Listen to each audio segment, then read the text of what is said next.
No niin, viedäänkö lahjat pois vai nauretteko niistä? Jaha, no katsotaan sitten mitä on tullut lahja. On näköjään EU aika iskellyt näihin paketteihin, kun on tämmösiä valkoisena. Ennen vanhaa tässä luki Hiluksia ja kaikkea Hondaa ja tää on Yamahaa ja kaikkea. No niin, katsotaan mitä siellä lukee.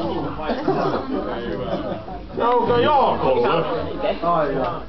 Kuka täällä on Jaakko? Kiitos.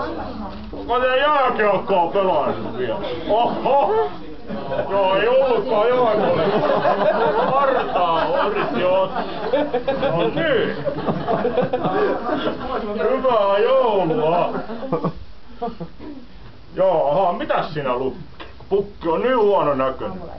Tässä on vaan tämmönen joulukuusi näyttää olevan, mutta ilman koristeita. Koulujuusi. Kyllä, hyvin niinku Se sopii teemaan hyvin kuin koulujuusi. Hyvin niinku ankea tämmönen. Onko se vihreä? No, Joo. kokeillaanko käsittää?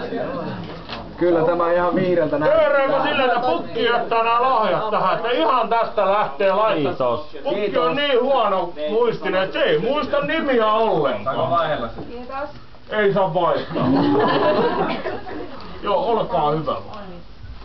Siellä säveltäjällekin laittaa, joo.